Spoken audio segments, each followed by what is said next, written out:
भ्रांसना, इस कुल घाती अश्वत्थामा का वध कर डालो, क्योंकि ये जघन्य पापी है। अरे सोते हुए बालकों का इसने वध किया।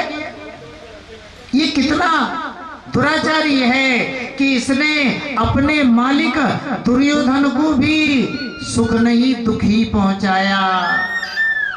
इसलिए आताताई आत्मबंध हुआ। इस आताताई का वध कर डालो। बड़े बूढ़े जानते हैं अपने समाज में ये मृत्युदंड की जो परंपरा है ना, ये कोई नई नहीं कि आज ही फांसी लगती है। ये मृत्युदंड की परंपरा बड़ी पुरानी है। अपराधी को, आताताई को मृत्युदंड मिलना ही चाहिए, ये समाज भी कहता है और शास्त्र भी कहते हैं। देखो जी, आताताई किसे कहते हैं? अग्निदागर्दश्चैव शस्त्रपाणिर्धनापः क्षेत्रदारापहर्ता च खडेते आततायिना। अग्निदा, पुराने समय में ये सब कुछ होता था। लोग गांव में आग लगा देते थे और घास फूस के घर होते थे। एक घर के चक्कर में पूरा मोहल्ला ही साफ हो जाता था। तो जो दूसरे के घर में आग लगाए, दूसरे को धोखे से जहर पिलाए, शस्त्र पाणी, जो अस्त्र शस्त्र रख करके डोले, गरीबों को भयभीत करे, जो दूसरे के धन का हरण करे, चोरी करे, जो दूसरे की जमीन को दबाए, जो दूसरे की स्त्री का हरण करे, उसे आताताई कहते हैं। और अपने धर्मशास्त्र ऐसा कहते हैं कि ऐसे आताताइयों को मृत्युदंड मिलना चाहिए। सो ठाकुर जी ने कहा, अर्जुन अब विलंब क्या है? तदसो बध्यताम पाप आताताई आत्मबंधुना। इस आताताई का वध कर डालो। लेकिन मुख्य बात, गुरुपुत्र है, इसलिए अर्जुन के मन में अश्वत्थामा को मारने का भाव नहीं जागा। पशु की तरह बंधन में बांधा, रथ के पिछले भाग में पटका और अब शिविर में लेकर आए। वैसे एक बात कहें, हमारी माताओं को क्षमा की मूर्ति कहते हैं, दया का स्वरूप कहते हैं, भक्ति मती कहते हैं, क्योंकि इनके हृदय में करुणा, दया, वात्सल्य, प्रेम महाराज होता है। यही आप देख लो, अश्वत्थामा ने द्रौपदी जी के 5-5 बेटों का वध किया और अश्वत्थामा रथ के पिछले भाग में पशु की तरह बंधा है। पाप के कारण, लज्जा के कारण सिर नीचे झुका हुआ है। आज अश्वत्थामा को देखकर द्रौपदी जी को क्रोध नहीं, दया आ गई। यही माताओं का स्वरूप। हाँ, अपराधी के प्रति भी दया का भाव, बुरा करने वाले के प्रति भी भलाई का भाव। दौड़ पड़ी द्रौपदी जी, अर्जुन के सामने हाथ जोड़ करके खड़ी हो गई। उवाच चासहन्तस्य बन्धनानैनं सति मुच्यता मुच्यता मे स ब्राह्मणो नितरां गुरु। अर्जुन, अरे इन्हें छोड़ दो, इन्हें छोड़ दो, ये ब्राह्मण है। ब्राह्मण को धर्म शास्त्रों में जगत गुरु कहा जाता है। जिन द्रोणाचार्य की कृपा से आपने धनुर्वेद की शिक्षा जो है प्राप्त की, जिन द्रोणाचार्य जी ने आपको धनुर्धारियों में सबसे श्रेष्ठ बनाया, वही द्रोणाचार्य तो पुत्र अश्वत्थामा के रूप में आपके सामने खड़े हैं। इसलिए मुच्यता मुच्यता में सब। देखो, बेटे के मरने पर माता को कितना दर्द होता है, मैं उसका एहसास कर रही हूं। आप इनका वध करेंगे तो इनकी माता गौतमी के मन में भी वही दुख होगा जो दुख आज मेरे मन में हो रहा है। नहीं चाहती किसी माता की गोद उजड़े। मैं नहीं चाहती किसी स्त्री की मांग का सिंदूर धुले। इसलिए मुच्चता में से। महाराज युधिष्ठिर का दरबार लगा। देखो जी, अभय दान, क्षमा दान देने का अधिकार राजा का होता है। न्याय के विद्वान सहदेव ने निर्णय किया, भाई नीति की अगर आप बात कर रहे हैं तो न्याय के अनुसार तो इसे मृत्युदंड ही मिलना चाहिए। भीम ने गदा उठाई और अश्वत्थामा को मारने के लिए चल पड़े। देवी द्रौपदी जी बचाने के लिए दौड़ पड़ी। कुछ भी नीति कहे, समाज कुछ भी कहे, शास्त्र कुछ भी कहे, अब मैं हिंसा नहीं होने दूंगी। ठाकुर जी को 4 भुजा धारण करनी पड़ी।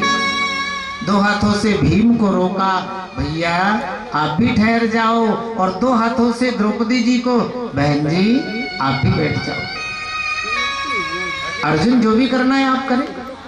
ब्रह्म बंधुर्न हन्तव्य आताताई वधारः।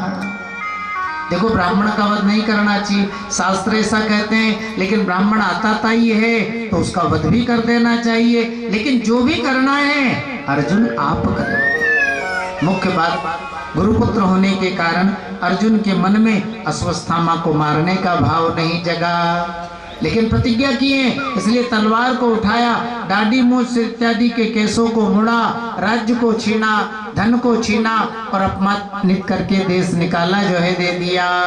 देखो, ये भी मृत्यु तुल्य दंड ही कहे गए हैं। अश्वत्थामा का मान मर्दन हुआ। महाराज युधिष्ठिर भूमंडल के सम्राट बने। भगवान पांडवों से विदा लेकर द्वारका जाने के लिए तैयार है। अश्वत्थामा ने सोचा, इन पांडवों के कारण मुझे नीचे देखना पड़ा, इसलिए ना तो पांडव जीवित रहेंगे और ना पांडु वंश में कोई जल देने वाला शेष रहेगा।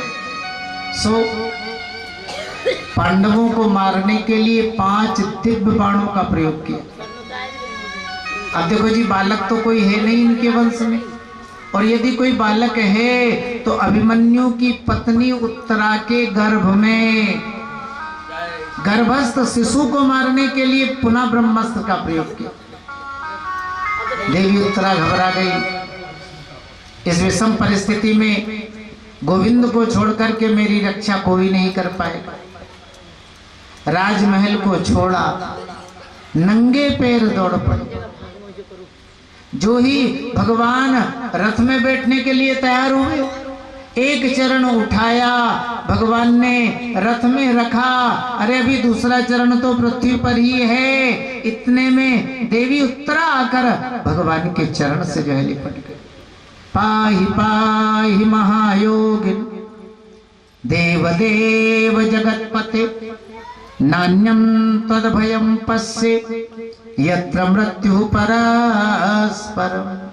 अभिद्रवति मामीश सरस्तप्ता यशो विभो, कामं दहतु मां नाथ मामे गर्भो निपात्यता। हे गोविंद मेरी रक्षा करे, हे गोपाल मेरी जो है रक्षा करे। इस ब्रह्मास्त्र की मर्यादा को रखना है तो कामम दहतु, नारायण मेरे शरीर को जलाकर भस्म कर दे, लेकिन मामे गर्भो निपात्यता, मेरे बालक की तो रक्षा करे। जिस बालक के लिए आपने मुझे सती होने से रोका, जिस बालक के लिए आपने मुझे संसार में जीवित रखा, गोविंद वो मेरा बालक नष्ट हो रहा है। एक क्षण के लिए तो भगवान के सामने भी धर्म संकट, क्या करें। ब्रह्मास्त्र है और ब्रह्मास्त्र अमोघ है, इसका प्रयोग निष्फल नहीं जाता है। लेकिन दूसरी ओर उत्तरा मेरी शरण में आ चुकी। आज यदि मैं शरणागत भक्त की रक्षा करूंगा तो ब्रह्मास्त्र की मर्यादा नष्ट हो जाएगी, और ब्रह्मास्त्र की मर्यादा रखूंगा तो शरणागत भक्त की मर्यादा नष्ट होगी। एक बात ध्यान दीजिए, भगवान शरणागत की सदैव रक्षा करते हैं। हाँ महाराज, अरे कुछ भी हो, उत्तरा मेरी शरण में आ चुकी, भगवान ने योगमाया का आश्रय लिया। देवी उत्तरा के गर्भ में प्रवेश कर गए और अपार महिमा से युक्त ब्रह्मास्त्र को भगवान ने नष्ट किया, लेकिन शरणागत भक्त की जो है मर्यादा को रखा। बोली भक्तवत्सल भगवान की जय हो। भगवान ने उत्तरा की और उनके जो है गर्भ की जो है रक्षा की। अब इतना बड़ा उपकार भुआ जी पर भगवान ने किया तो भुआ जी अपने को कहाँ रोक पाएगी? हाँ, भुआ जी राजमहल छोड़कर आ गई। कृष्णाय वासुदेवाय देवकी नंदनाय च नंद गोप कुमाराय गोविंदाय नमो नमः। भाव से भुआ कुंती ने भगवान की स्तुति की तो भगवान भुआ जी पर भी खुश हो गए। भुआ, अरे तूने बहुत दुख पाया। मैंने तो जब भी देखा भुआ जी आपको कष्ट में ही देखा है, बुढ़ापे में भी दुख आपका पीछे नहीं छोड़ रहा है। सुनो, मैं आप पर बहुत प्रसन्न हूँ, आपकी जो भी इच्छा हो मांगो। एक बात समझो, भुआ नहीं भगत भी हो तो माता कुंती जैसा। आज भगवान प्रसन्न होकर के कह रहे हैं भुआ जो इच्छा हो मांगो। भुआ जी ने वरदान मांगा, विपदा संतुना सस्वत तत्र तत्र जगत गुरु भवतो दर्शनम यत् स्यात् अपुनर्भव दर्शनम। कन्हैया ऐसी कृपा करो, कष्ट पर कष्ट, दुख पर दुख, विपत्ति पर विपत्ति हमारे ऊपर आती रहे। भगवान ने कहा भुआ जी ये क्या मांग रही हो? संसार तो सुख मांगता है लेकिन आप दुख मांग रही हो। माता कुंती ने कहा कन्हैया आपका भजन होता रहे, आपका नाम मुख से बार बार निकलता रहे, बार बार आपकी याद आती रहे, इसलिए मुझे दुख चाहिए। हाँ? सुख के माथे सिल परो जो राम हृदय ते जाए, बलिहारी वा दुख की जो पुनि पुनि राम रटा। मैयाओं, कलयुग में भक्ति आप में ही ज्यादा है, हमारी माताओं में भाव ज्यादा है, भक्ति ज्यादा है। पर एक बात कह दे, बुरा मत मानना, कलयुग में भक्ति तो आप करती हो, लेकिन साची बात कहें कि भक्ति कम करती हो और भक्ति के नाम पर व्यापार ज्यादा करती हो। देखो जी, व्यापार में और भक्ति में अंतर है। हाँ? अच्छा सुनो, अपन ने सेठ जी को 10 कुंटल बाजरा दिया, पहले भाव किया, फिर बाजरे का तोल किया और फिर सेठ जी को दे दिया, और सेठ जी ने भी भाव के अनुसार, तोल के अनुसार उसका पैसा हमको दे दिया। अब आप बताओ ये भक्ति हुई या व्यापार? अरे भाव तोल करके दिया और जो उसका मूल्य था वो हमने ले लिया, ये भक्ति नहीं है, व्यापार है। हमने दिया और उसके बराबर ले लिया। अब सुनो, अपन ने नियम लिया, श्रावण शंकर जी पे बिल्व चढ़ाएंगे, पूरे मन से और पूरी श्रद्धा से श्रावण भर भगवान शिव की आराधना की और महीने के अंतिम में मांग लिया, हे भोलेनाथ अब तो बहू के बेटा हो जाए। अब मैया आप ही बताओ, 1 महीने भजन किया है और 1 महीने में भगवान से मांग लिया, अब तो भैंस दूध देने लग जाए, अब तो भोले बाबा घर में सुख शांति आ जाए, मकान जो है जयपुर में नहीं एक मकान बन जाए, गांव में जमीन नहीं है थोड़ी सी जमीन आ जाए। अब आप ही बताओ ये भक्ति है या व्यापार? व्यापारी तो है। जितना हमने किया नहीं ना उससे ज्यादा मांग लिया। एरन की चोरी करे, करे सुई का दान और ऊपर चढ़कर देखते कवाए विमान। भक्ति करो निष्काम भाव से। अच्छा आप बैठी हो, बुरा मत मानना, आपका बेटा बड़ा होने पर आपसे कुछ मांगता है क्या? बेटा क्या मांगेगा, घर की स्थिति बेटे को सारी पता है। लेकिन जब शादी होगी तो आपके मन में भाव आ जाएगा, अब बेटे के लिए एक मकान अलग होना चाहिए, बेटे के लिए धंधा होना चाहिए, बेटे के जीवन की सुख सुविधाएं होनी चाहिए। तो बेटा पिता से मांगता नहीं है, बल्कि पिता आगे से आगे उसकी व्यवस्था करता रहता है। ध्यान दीजिए, सच्चा भक्त भी भगवान से मांगता नहीं, बल्कि आगे से आगे उनकी व्यवस्था जो है करता रहता है। भगवान का भजन करो, मांगने की जरूरत नहीं। मंगतों से तो भगवान डरते हैं, लेकिन जो किंचन भाव से भजन करता है ना, भगवान उसके पीछे पीछे डोलते। अनुप्रजाम्य हम नित्यम पूये त्यंग। श्री हनुमान जी ने सारा जीवन राम सेवा में समर्पित कर दिया, कभी राम जी से कुछ मांगा? और राम जी ने देना भी चाहा तो नाथ भगति अति सुखदायिनी और देहु कृपा करी अनपायनी। राम जी मुझे तो आपकी सेवा चाहिए, आपकी भक्ति चाहिए और कुछ नहीं। तो जो सच्चा भक्त है भगवान से मांगता नहीं है, तो भगवान की भक्ति करो, लेकिन बदले में भगवान से चाह मत रखो। देवी मीरा, माता कुंती, ऐसे अनेकानेक भक्त हुए हैं जिन्होंने सारा जीवन भगवत सेवा में समर्पित कर दिया, लेकिन कभी भगवान से कुछ नहीं मांगा। आज माता कुंती ने भी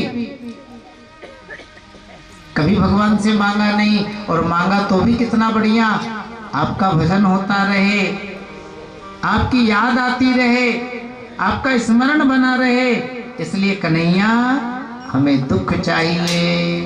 बोले कृष्णचंद्र भगवान की जय हो। भगवान बुआ जी के प्रेम में बंद करके महल में आ गए। अब छोटा सा हरिनाम संकीर्तन, फिर थोड़ी कथा आगे और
और बलि दे करके, है ना, पाप करके हिंसा के पाप को धो दें? बिल्कुल नहीं धो देंगे। कपड़े जब मैले हो जाते हैं उन्हें साफ करने के लिए स्वच्छ जल चाहिए। उसी तरह अपने आभ्यंतर मल को धोने के लिए भी विशुद्ध ज्ञान चाहिए, विशुद्ध भक्ति चाहिए। लेकिन ज्ञान कहाँ मिलेगा, भक्ति कहाँ मिलेगी? महापुरुषों के सानिध्य में, सत्संग में। सो महाराज युधिष्ठिर को भी यज्ञ के उपरांत भी शांति नहीं मिली। सो सभी भाइयों को साथ में लिया, भगवान श्री कृष्ण भी साथ में, सत्संग के लिए, पितामह का अंतिम दर्शन करने के लिए कुरुक्षेत्र की यात्रा की। कुरुक्षेत्र आप गए होंगे, आज भी बड़ा सुंदर दृश्य है, अच्छा लगता है। विष्णु पितामह अर्जुन और शिखंडी के बाणों की सैया पर लेटे हुए, शरीर से रक्त की एक एक बूंद पृथ्वी पर गिर रही है। चारों ओर अमलात्मा पुण्यात्मा संत विराजमान है, सत्संग चल रहा है। महाराज युधिष्ठिर ने बड़े भाव से अपने भाइयों के साथ विष्णु पितामह को प्रणाम किया और विष्णु पितामह ने भी हृदय से सभी पांडवों का, सम्राट युधिष्ठिर का, भगवान कृष्ण का आभार व्यक्त किया। अब देखा सूर्य उत्तरायण की ओर आ चुका है और एक योगी को अपने शरीर का त्याग करने के लिए जो उपयुक्त समय चाहिए वो उपस्थित है। अब थोड़ा ध्यान दे, सूर्य का उत्तरायण में आना, अरे ये तो बहाना है। सबसे बड़ी बात, यह सबसे बड़ा सौभाग्य, जाकर नाम मरत मुख आवा तो आधमहु मुक्ति हो ये श्रुति गा। जिन नारायण का नाम मरते समय पापी से पापी मनुष्य के मुख पर भी आ जाता है तो भी वो मुक्ति को प्राप्त कर लेता है। आज वही नारायण सामने खड़े हैं, इससे बड़ा सौभाग्य और क्या मिलेगा। बड़ी गंभीर दृष्टि से विष्णु पितामह ने गोविंद की ओर देखा। गोविंद बड़ी कृपा की, अंतिम समय पधारे और दर्शन दे रहे। आपका दर्शन करने से मेरी अंतिम इच्छा पूर्ण हो गई। भगवान ने कहा, भीष्म पितामह, अरे कौन सी आपकी अंतिम इच्छा, और मेरा दर्शन करने से भला कैसे जो ही पूर्ण हो गई। भीष्म पितामह ने कहा, गोविंद, मेरी एक कन्या है और वो अभी तक कुंवारी है। मैं सोच रहा था कोई सुयोग सुशील वर मिल जाए ताकि अपनी कन्या के हाथ उस वर के साथ पीले कर दूं। लेकिन अब आज आपको देख करके लग रहा है आपसे योग वर भला कौन होगा। भगवान ने कहा, भीष्म जी, कोई भी पिता, हाँ? अर्जुन ने कहा, दादाजी बुढ़ापे में आपको क्या हो गया, कैसी बहकी बातें कर रहे हो। अरे आपकी पत्नी नहीं तो कन्या कहां से, और दादाजी आपकी कन्या है तो आप हमसे कहें ना, जिसके साथ कहेंगे उसके साथ हम विवाह करेंगे। विष्णु पितामह ने कहा, अर्जुन, मेरी कन्या का विवाह आप लोगों से नहीं होगा क्योंकि मेरी बुद्धि ही मेरी कन्या है। देखो जी, 11 श्लोक में भीष्म स्तुति है, प्रथम श्लोक में ये भाव है, इतिमति रूप कल्पिता वितृष्णा भगवती सात्वत पुंगवे विभूनि सुसुखमुपगते क्वचिद् हर्तुम प्रकृति मुपेयुषि यद्भव प्रवाहा। हे गोविंद, नाना प्रकार के साधन अनुष्ठान करने से ये जो मेरी बुद्धि है ना, ये कामना से रहित हो चुकी है, तृष्णा से रहित हो चुकी है, विकारों से रहित हो चुकी है। अपनी निर्मल पवित्र बुद्धि को आपके श्री चरणों में समर्पित कर रहा हूं इसे स्वीकार करें। देखो जी, संतों का भाव, और पहले कई बार सत्संगों में आपके सामने वर्णन किया, बुद्धि का मन में, बुद्धि और मन का ईश्वर में लग जाना, यही सबसे बड़ा साधन है, यही सबसे बड़ा ज्ञान है, और यही मुक्ति का सूत्र है। लेकिन भावात्मक बातें, भगवान ने कहा भीष्म जी आप अपनी बेटी का संबंध मेरे साथ कर रहे हो, आपने देखा मैं आपकी कन्या के योग्य वर हूं भी या नहीं हूं? भीष्म पितामह ने कहा बिल्कुल। 3 चीजें देखी जाती, जो घर वर कुल हो ही अनुपा,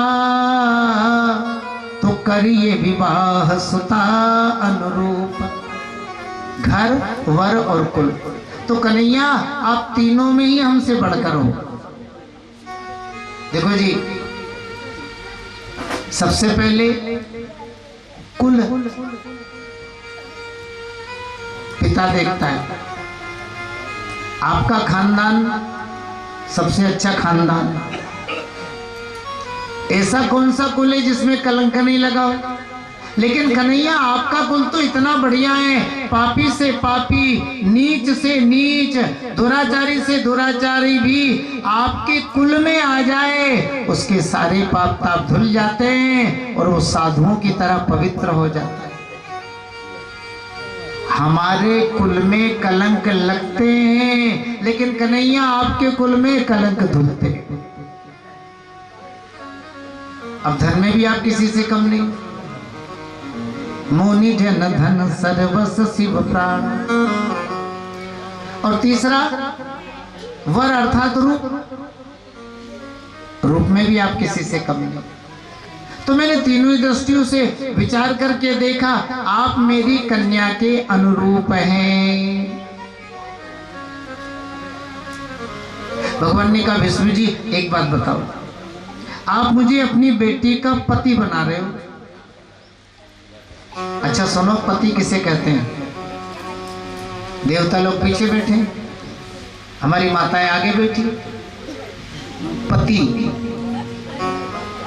विवाह में पति पत्नी की मांग भरता है, भरता है ना? मांग क्यों भरता है ना? देवियां बहुत अच्छा अर्थ निकालती है, बोले महाराज इसलिए मांग भरता है कि वो आज से प्रतिज्ञा कर लेता है कि देवी जिंदगी भर तुम्हारी मांग मैं पूरी करूंगा, इसलिए मांग भरता है।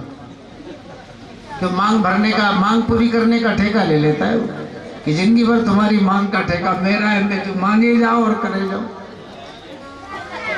लेकिन देखो जी, मांग भरने का अर्थ ये नहीं कि वो आपकी मांग पूरी करेगा।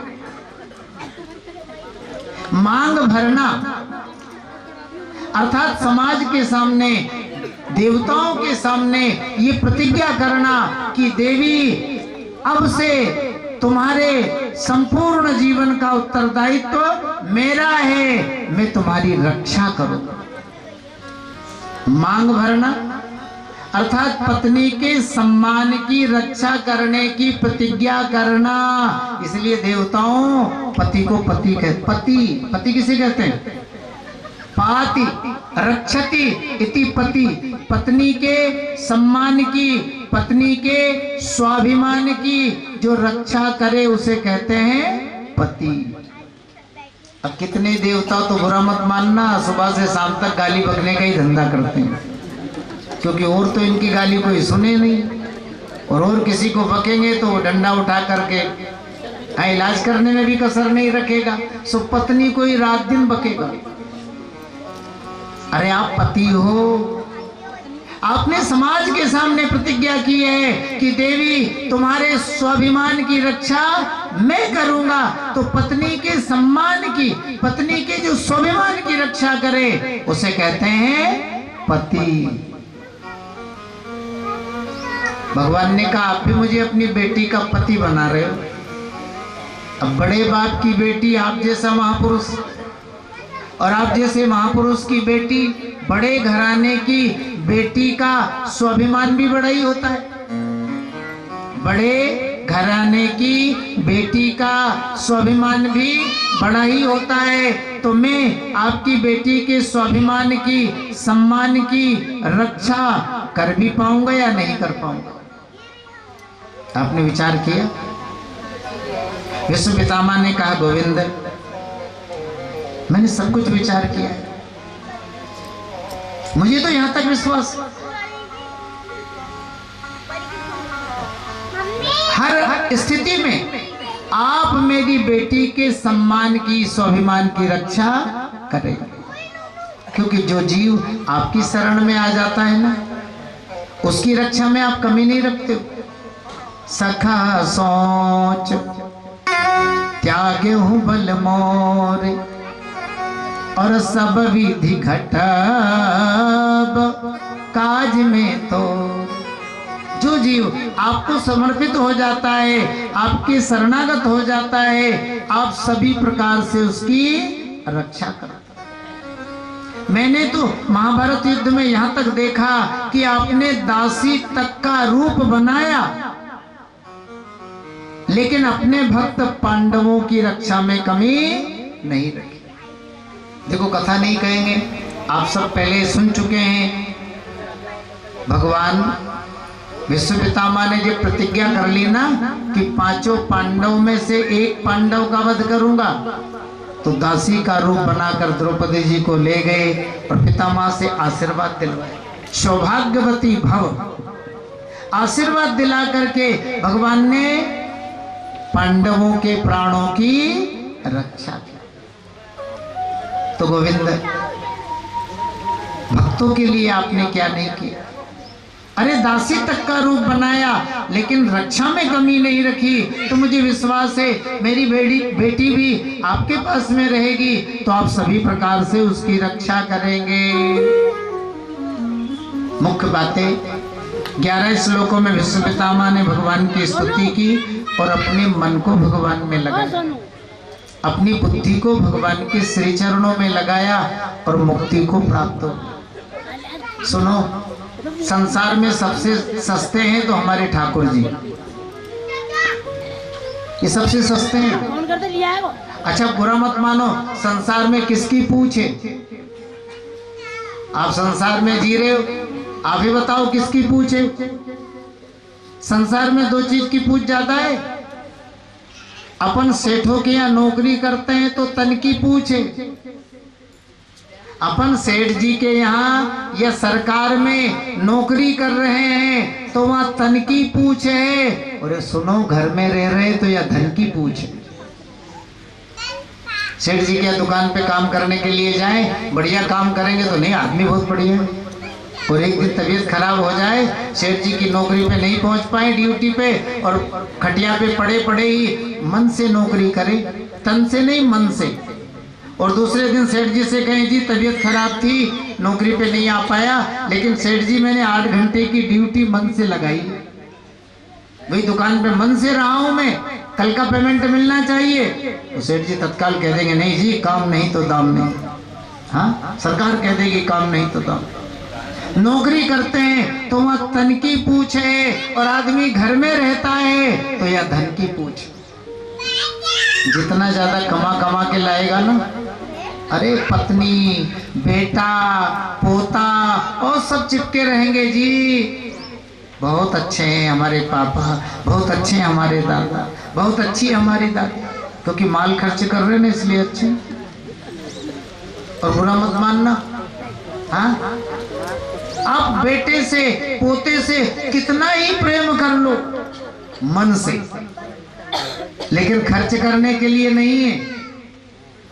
तो कभी कभी तो पोता ही कह देगा, दादाजी आप क्या प्रेम करते हैं, कभी मेरे जन्मदिन पर आपने छोटी सी गिफ्ट नहीं दी। हाँ दादी आप क्या प्रेम करती हो, कभी आपने मनपसंद कपड़े मुझे जो ही नहीं दिलवाए। अरे आप मन से प्रेम करो या मत करो, आप तो खर्च करते रहो, बात बनी रहेगी। और मन से कितना भी प्रेम कर लो, पास में धन नहीं है ना, क्या प्रेम कर। अच्छा, पति पत्नी में देख लो, पत्नी की डिमांड पूरी होती रहेगी, नहीं बहुत अच्छे। अगर देवी जी का आदेश मिल जाए, देव उठनी आ रही है, है ना, शादी में जाना है, बढ़िया से कपड़े बनना है, अब आदमी व्यवस्था नहीं कर पाए, देवी जी खुश रहेगी क्या? सारे जीवन में तो कभी कहा कि शादी में जाना है, बढ़िया कपड़े चाहिए, वो भी पूरे नहीं हुए। क्या आप प्रेम करते हो? अरे मन से प्रेम करो या मत करो, आपके मन को कोई नहीं पूछ रहा है। सीधी सी बात, नौकरी करते हैं तो तन की पूछ है, और घर में रहते हैं तो धन की पूछ है। लेकिन हमारा कन्हैया कहता है, ना मुझे आपका तन चाहिए, ना मुझे आपका धन चाहिए। भगवान को तन भी नहीं चाहिए। अपन क्या सेवा करेंगे जी? उनके तो सेवक पहले से ही उनकी सेवा में लगे, और अपन क्या भगवान को देंगे? लक्ष्मी कलत्राय किमत्र देयम। लक्ष्मी जी जिन नारायण के चरणों में झाड़ू लगा रही हो, उन्हें कौन क्या देगा? सो भगवान कहते हैं, मुझे आपका तन भी नहीं चाहिए, मुझे आपका धन भी नहीं चाहिए, मुझे तो केवल केवल आपका मन चाहिए। मय्य मनाधस्व मयि बुद्धि निवेशया निवसस्य मय्येव अत ऊर्ध्वं न संशयः। देखो जी, विश्व पितामह ने अपने मन और बुद्धि को भगवान में लगाया और मुक्ति को प्राप्त हुए। बोले कृष्णचंद्र भगवान की जय हो। अब आगे भगवान द्वारका पधारे, बालक परीक्षित का हस्तिनापुर में जन्म हुआ। इन कथाओं का वर्णन है ना 20 मिनट बाद, क्योंकि अपना रोज का क्रम यही रहा करेगा, बीच में चाय पानी इत्यादि का है ना 20-25 मिनट का रेस्ट। तो अब छोटा सा हरिनाम संकीर्तन कर दो, फिर एक भजन माताएं गा ले। जाना किसी को कहीं नहीं है, सबको यही रहना है। और सोनू जी आप अपनी व्यवस्था देखिए चाय पानी की, सब जल पिए, सबको जो है चाय पिलवाओ। बोलिए कृष्णचंद्र भगवान की जय हो। 2 बजे से पुनः कथा प्रारंभ। अरे देना हो तो दीजिए, देना हो तो दीजिए,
से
लगाती है।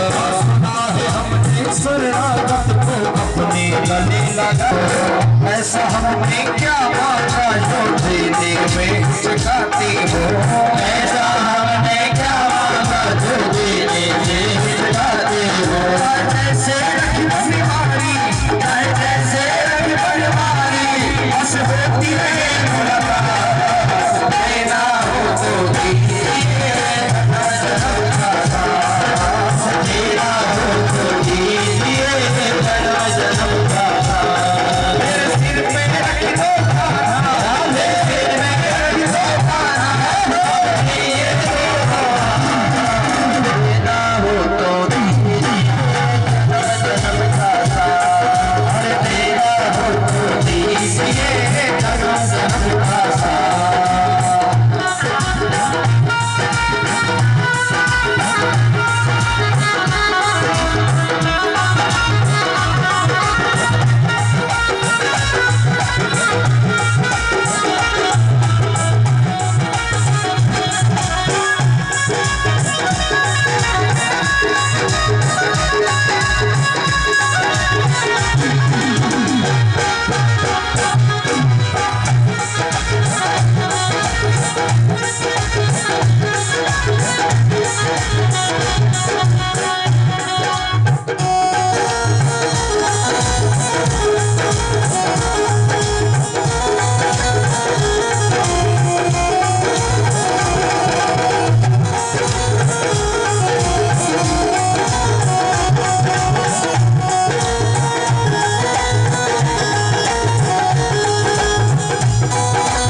सभी भक्त ताली बजाते हुए अरे देना हो तो दीजिए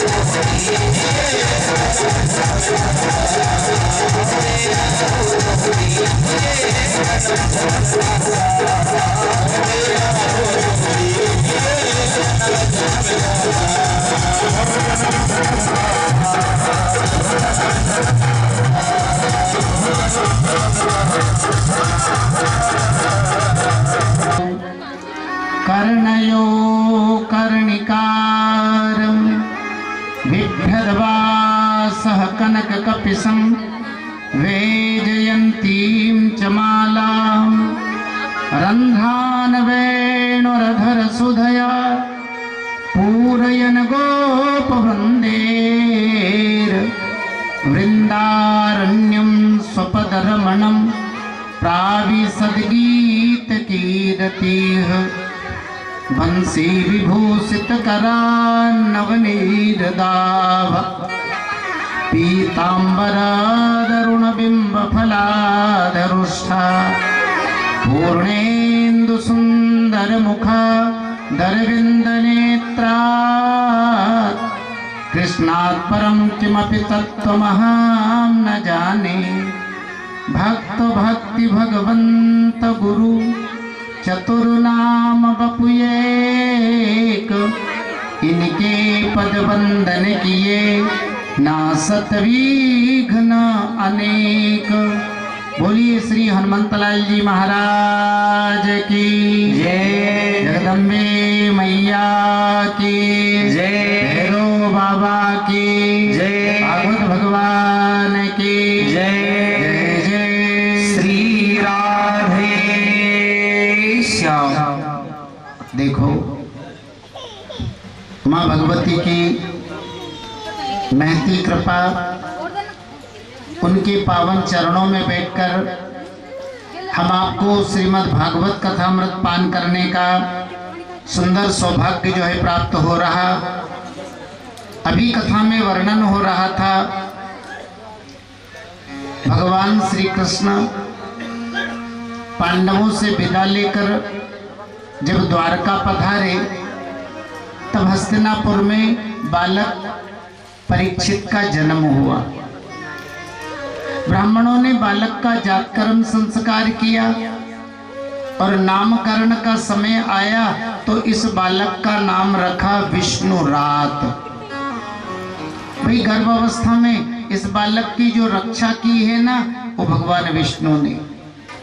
विष्णुना रातः, विष्णु रातः, भगवान नारायण के द्वारा यह बालक गर्भावस्था में रक्षित रहा,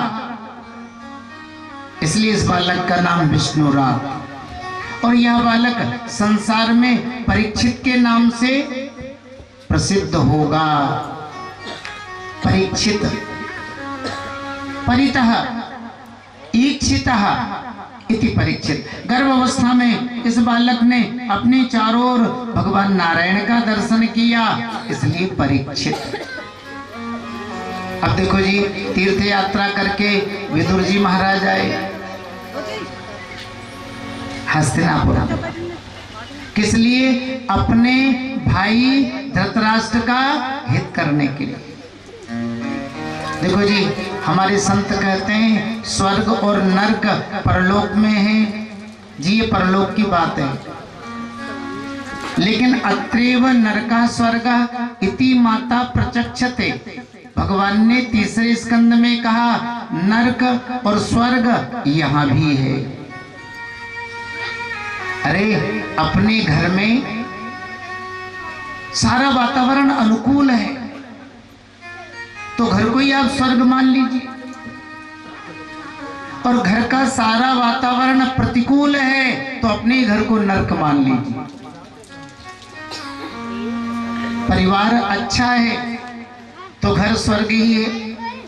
देखो परिवार कैसा होना चाहिए, हमारे संतों ने लिखा, तात ऋषभ सो होय, मात मंदाल सा जानो, पुत्र कपिल सो मिले, मित्र प्रहलाद ही मानो, भ्राता विदुर दयाल, योषिता नृपद दुलारी, और गुरु नारद सो मिले, अकिंचन पर उपकारी, भरता नृप अम्बरीश सो, राजा प्रथुसो जो मिले, भगवद भवनिधि उद्धरे, चिदानंद रस में मिले। पिता मिले, सारे उदाहरण भागवत के हैं, तो भगवान ऋषभदेव जैसा। माता मिले मंदालसा जैसी, सुमित्रा जैसी। पत्नी मिले द्रौपदी जैसी। सदगुरु मिले नारद जी जैसा। मित्र मिले श्री प्रहलाद जी जैसा, और भाई मिले विदुर जी जैसा, जो स्वयं भी सदमार्ग पर चले और अपने भाई को भी सदमार्ग पर चलने के लिए प्रेरणा दे। देखो जी, हम स्वयं भी सदमार्ग पर चले, परमार्थ के, दया के, सेवा के, सदाचार के पथ पर हम चलें और अपने भाइयों को भी सदमार्ग पर चलने के लिए प्रेरणा दें। आज तो बुरा मत मानना, कलयुग की हवा चल रही है, प्रेरणा तो छोड़ो, अरे मन से भाई भाई का हित तक नहीं चाहता है। हमारे भक्त इसलिए तो कहते हैं बाबा, पुराने समय में तो भाई बंधु, अपना सगा कोई संसार में है तो बोले कौन है, बोले भाई। भाई बंधु हमारा वो अपना है। लेकिन अब आप देख रहे हो भाई बंध, भाई बंधु नहीं रहा, भाई बंद। घर में आना जाना बंद है। किसका? बोले भाई का। और सबका? बोले और सबका। तो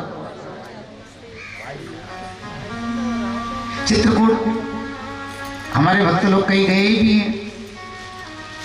प्रथम मुखारविंद के बहुत प्रसिद्ध संत हुए प्रेमदास जी महाराज, अच्छे महापुरुष।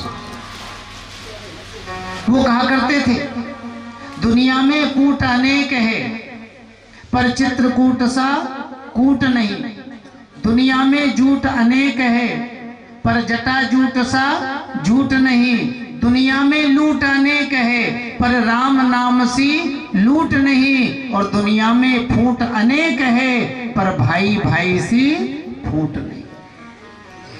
देखो जी, भाइयों में फूट नहीं होना चाहिए, भाइयों में प्रेम होना चाहिए। हम अपने भाइयों का ही हित नहीं सोच सकते हैं तो फिर समाज का हित करना, देश का हित करना, ये तो बहुत बड़ी बात है। भक्तमाल में राष्ट्रीय दास जी ने लिखा, भ्राता विदुर दयाल। अरे भाई मिले तो विदुर जी जैसा। महाभारत युद्ध के पहले विदुर जी तीर्थ यात्रा करने के लिए निकल गए, लेकिन अब युधिष्ठिर राजा बन गए। विदुर जी के मन में भाव आया, मेरे ऊपर तो गोविंद की कृपा रही, संतों का साथ मिल रहा है, तीर्थ दर्शन हो रहे हैं, सत्संग जो है मिल रहा है, लेकिन अब भी मेरा बड़ा भाई धृतराष्ट्र राज्य के भोगों में आसक्त है, संसार में लिप्त है, अब तो ज्ञानोपदेश करें। सो देखो विदुर जी तीर्थ यात्रा करके हस्तिनापुर में जो आए ना, वो केवल अपने बड़े भाई धृतराष्ट्र का कल्याण करने के लिए नाना प्रकार के उपदेश दिए। भैया कब तक भोगों में लगे रहोगे? अरे खूब किया और ऐसा किया कि आपके बेटे आपके सामने ही जो है मारे गए। सोचो, जिन पांडवों के राज्य में आप रह रहे हो, क्या आपने उनके साथ कभी अच्छा व्यवहार किया? अग्निर्नृशष्टो दत्तश्च गरोदाराश्च दूषिता रतं क्षेत्रं धनं येषा तत्तदेरसुभिः कियत्। लाक्षागृह में जलाने का प्रयास आपके द्वारा किया गया। बाल्यावस्था में भीम को मारने के लिए जहर भी भैया आपकी प्रेरणा से ही दिया गया। अधर्म पूर्वक पांडवों के राज्य का हरण किया, धन का हरण किया, यहाँ तक कि द्रौपदी को निर्वस्त्र करने का प्रयास भी आपके सामने आपकी सभा में ही हुआ।